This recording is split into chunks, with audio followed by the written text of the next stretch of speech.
I made this animation to show what Earthbound could look like with the Octopath Traveler art style, and I want to show you a little bit of how I did it. This isn't a full step-by-step front-to-back tutorial, because I assume you want to do this with some other game, and every game's different, but I'll show you a few of the techniques I used. Should be fun. So the first thing to do is I found a still image from the game. Someone uploaded this screen capture. I couldn't be bothered to download an emulator and do it myself. Thankfully someone did this.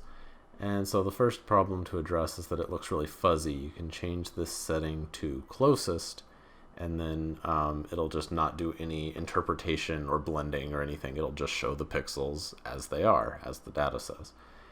And okay, so here's the naive way that I initially started out. It's 256 by 224, so I thought I'll just make a bunch of loop cuts and get each pixel to be its own square. And this is okay for a still image, but it creates a lot of geometry that I don't necessarily need. And there's no easy way to animate the different sprites of him walking, the different, pictures of him. So I ended up not using this technique, but I just wanted to show it. If all you want is a still image, just make the number of cuts vertically and horizontally as how many pixels the image has, and then subtract 1 from each of those. And then I use circle select to do these broad selections, just isolate him by circle selecting, invert the selection, and then I just kind of paint around. And I recommend duplicating the image before you do this, because it's a little hard to tell what I want to keep and what I don't. He has a black outline around him, and he has the shadow under his feet.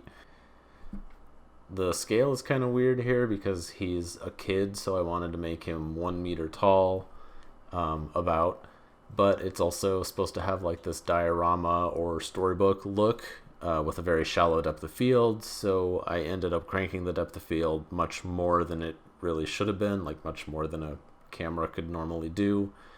And it turned out all right in my opinion. I wasn't going for photorealism. I just wanted it to look close enough, and I think I accomplished that. I would definitely recommend keeping your scale at so that a blender unit or a tenth of a blender unit or something is exactly 1 pixel for a while, because that would have really helped me. And if you use import images as planes, it'll automatically, I think, do that. And I'll show you a problem I had here, is that even though he's obviously on top of the plane, he always shows up behind it, and I don't know why this is.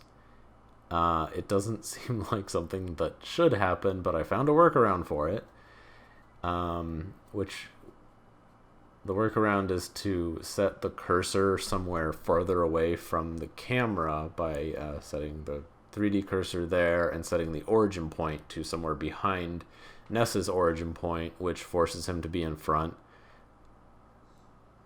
Like I said, I don't really know why that's happening. Maybe something weird with the technique, maybe something weird with import images as planes, but I was able to just work around it.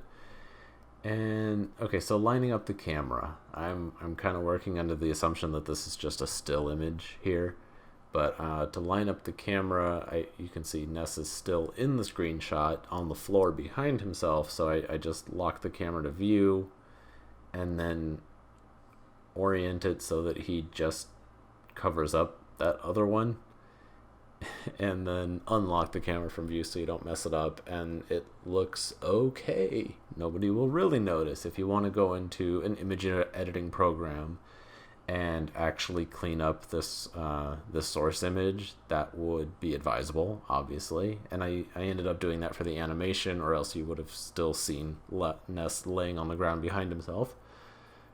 But I want this to be a Blender tutorial, so I'm not going too in-depth with Photoshop. I'm just going to show you the Blender stuff. This is me shopping for an HDRI. Wanted something with a late afternoon look because it'll give a nice dramatic shadow, and it'll just look nice. That's really it. I don't know if the game takes place in the afternoon or what, but it seems to match the art style, but still be updated, obviously. The shadows are kind of long on these. Well, no, the shadows are almost directly below, aren't they?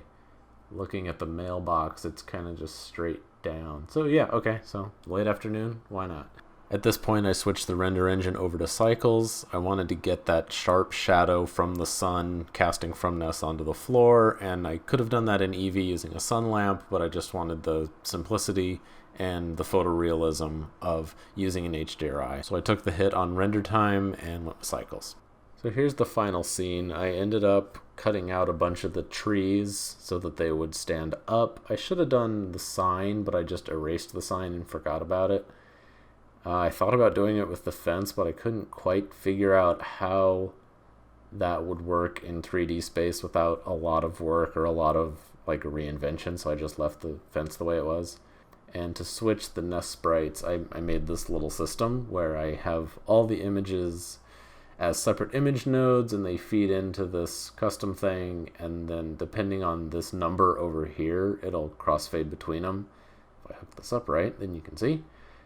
So crossfade isn't what I want, but if you animate with hold keyframes, then it will instantaneously switch between them. And so that was my solution. The reason there's two of those middle nodes is one for the alpha and one for the color. And there's the animation.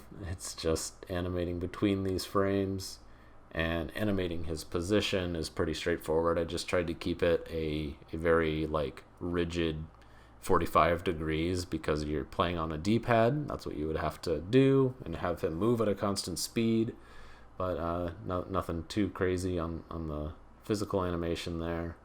I was having this problem with Eevee. This is really why I switched to cycles, besides the shadow, is when I changed the depth of field, it would always make everything blurry, no matter what I chose as the focus object, or if I tried to set a number on my own. I couldn't get this to work, and I tried it in an example file and it seemed to work right, so I don't know what it is about this file that got that to happen. Maybe each of, I'm kind of wondering out loud, but maybe each of these objects is just being blurred uniformly based on its, well, then Ness would still be, I don't know. I don't know, in short. So there you go. If you make anything cool with the techniques in this tutorial, let me know on social media. I definitely want to see them, and good luck out there.